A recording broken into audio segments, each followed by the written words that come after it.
Atita ananusandhanam. Anusandhanam means running behind, always searching behind. Generally we say that we have to run after the past so that we can correct our behavior. Yes, that is good in a way. But finally, a Jivan Mukta Lakshana is Atita Ananusandhanam, Bhavishyad Avicharanam, Audasinam Api Praptam Jivan Muktasya Lakshanam. Atita Ananusandhanam, never go behind the past in a good way or a bad way. I have done something wrong, why this. Or even I have done something great. Both. Never think about the past at all. Past is gone. Atita ananusandhanam bhavishyad avicharanam. Not too much imagine about the future also. Most of the time either we are thinking of the past,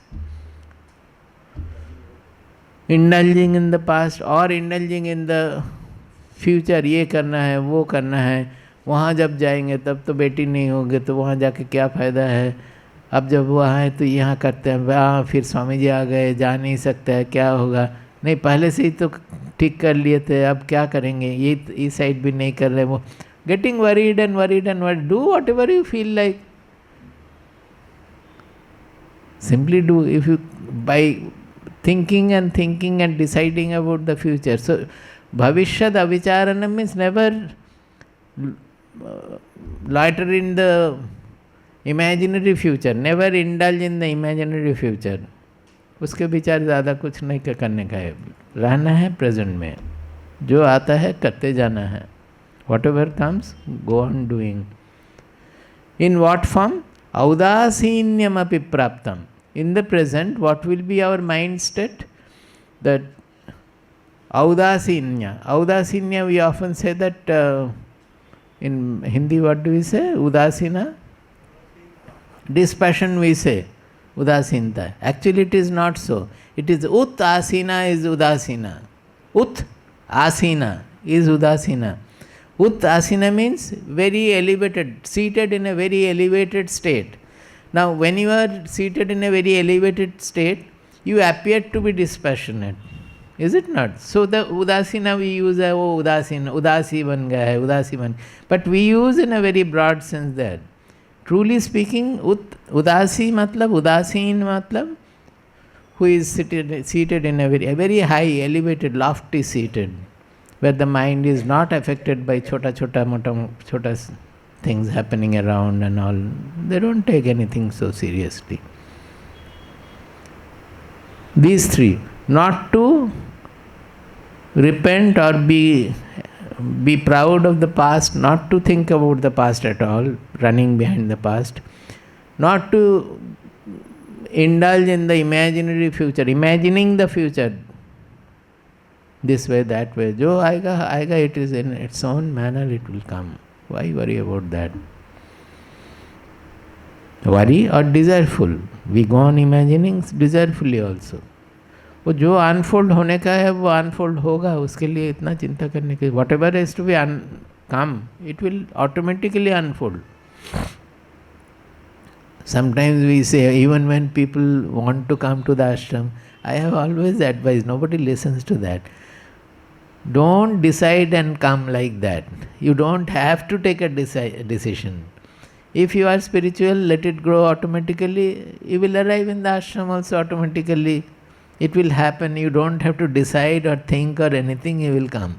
They don't listen. They jump and then get hit back and go back, jump back, all these things. Many cases it has happened. So, try to become spiritual. Help in the manner you want. Have the Sangha. It's not that always you have to be in the ashram to be close to Swamiji. The closeness, it can be in the mind, but don't take it as an excuse that Swamiji bula hai to, I can be close from a distance, so I don't have to go. It's not in that sense. The closeness should be in the mind. That is what we say about sannyasa also. The sannyasa should first dawn in the mind, then automatically the outer things will undergo change. Two kinds of sannyasa. There are many kinds. This category is two. One is called vividisha, veditum ichha, vividisha. That means to जानने के लिए, सत्य को जानने के लिए, to know the truth. We take up sannyasa ashrama, that is sannyasa way of life, so that we don't get disturbed by the other things. We can completely focus on our pursuit. That is called vividisha, where there is a effortfulness. There is an effortfulness because you leave your home. That also effortfully you leave everything. You don't think of the home anymore. You don't meet your people anymore. You go to somewhere in the forest or Himalayas or ashram or so. And then you have to follow all the codes of the Chaturtha Ashrama. But there is another sannyasa called Vidvat sannyasa. Vidvat sannyasa. When the truth dawns, the vidya, the truth dawns in mind, then automatically you know that I am not touched by anything in the world. I am not touched by anything happening around. I remain untouched. I am the seer of everything. Then what happens? Your behavior, your lifestyle, your interest, everything automatically undergo a change, because you will not be interested in any self-centered, selfish interest around, and so you will be interested in people who would be congenial, who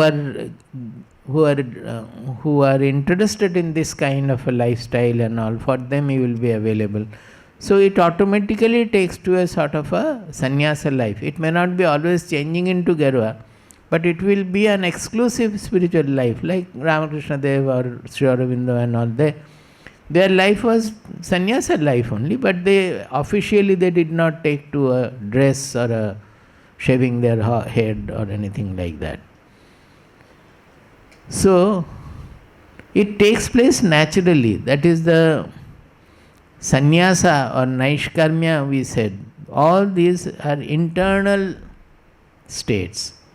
It refers to internal. Sannyasa is an internal state. In Bhagavad Gita it is stated like that.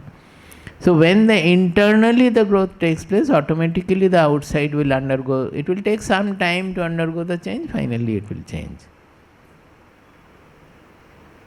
That is what our Gangadhar Tirtha, the Narayana Tirtha Dev's Guru, had told him. Narayana Tirtha was married, but he concealed that in very young age, concealed and took sannyasa, and he was serving Gangadhara Tirtha in Puri, Chandan Sarovar, as the only close brahmacharin initially. Then very soon his guru gave him sannyasa. He took sannyasa. He became a sannyasa and he was staying. Later on it was discovered, some people from his village came and said that this boy is married and the wife is at home. He has come away without telling anybody. When Gangadhar Tirtha came to know of it, he said, no, that is not right. You have to go back. You have not told anybody. Your mother is there, your wife is there. You stay with your wife, have 1 or 2 children. Whatever I have given, it will never fail. It will take you to its desired goal. But don't do it in cutting off somewhere, so it will not allow you to grow to this dimension. So you go back, have family life, automatically you will find your life will become like this again. He argued, cried, many things happened. Finally he had to go, because the Guru was also very strong in his view. That also he was not going here, there, when somebody else again discovered him somewhere in a station and then took him back. Then going to other village also, he did not go home. He was sitting under a banyan tree for a long time. And all the village scholars came with their shastras and all, saying that, yes, it is written in the shastras like this, like this. He argued with them also. No, the shastras say that yad ahareva virajet, tad ahareva prabrajet. Yat aha eva. Aha means din. Jis samay virajet, rajogun chala gaya, matlab you become freed of the desire to do something, have something, attain something. Tad aha eva prabrajet. This is Javala Upanishad. Javala Upanishad. Leave home right then. Don't delay. So that kind of an argument he was putting forth. Then why should I go back? Then finally one Pandit came and he said that, see, Shastras have written many things, but the Shastras have given one cardinal instruction. Forget all the Shastras, do what your Guru says. Your Guru, who is a sannyasin, he has instructed this. You cannot disobey the Guru. So he came back home. He had a daughter also, remained there. But while remaining in the family itself, so many people started coming to him. Because by that time his knowledge had become quite matured and people were finding solace coming to him. So his house became an ashram. His wife was cooking, his daughter was serving everybody. And Brahmachari in the present, whose picture is there in our great association book, Shankar Purushottam Tirtha, where Baba also went. Baba met him. Recently in his ashram in Banaras, our Tiwariji had gone to his ashram in Banaras. Recently, last time when Swamiji and others went to Banaras, Swamiji, Ma, Namrata, they all visited that place. Now the third generation is there. So, Shankara Purushottama Tirtha ji was a small boy at that time. He was the Brahmacharin serving Narayana Tirtha Dev. And in the family, at that time also, they were in the family. But the house was small, they did not have enough money. The devotees coming, looking after became a real problem. Then one of the devotees who was a zamindar, having landed property and all, he said that, I have a land suitable for this purpose. I will make some ashram for you. Why not we all move there so that we can look after the people there well. When the mind grows, people will come. And that is how an ashram grows around a saint. The saint doesn't build an ashram. He remains in his own manner. People start coming. Now when people start coming, you have to make some arrangement for their stay, for their food and all. So some philanthropic people will come around to make something, so that is how every ashram has grown like that only. It's not out of any planned proposal. So they moved. That is the present. I don't know whether it exists during riot and all, whether it has been destroyed. We have no information. But that place was in Faridpur, Madaripur subdivision of Faridpur, where our maternal place also is like there. Faridpur in Bangladesh.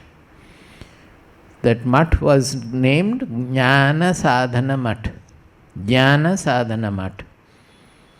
By that time when he went there, he again took up sannyasa. Then he became Swami Narayana Tirtha, which was his earlier name, in sannyasa name. And then again it became a place of abode for all the devotees and seekers and all. Then later on, when Shankar Purushottam Tirtha grew up, he became quite mature and all. He served him a lot. So one day he introduced Shankar Purushottama Tirtha as that he can now do his job. That is the prachara he can do. So it will be better if he goes to Benares and establishes have an ashram over there. So Shankara Purushottama Tirtha went to Benares and he had his ashram there, where Baba also had gone and seen. Baba also used to tell me, Jor kore kichu pavar chesta koro na, Jor kore kichu pavar chesta. Although I was not of that kind, I was always like a wind moving, and from childhood I was like that. So the forcefulness was never there.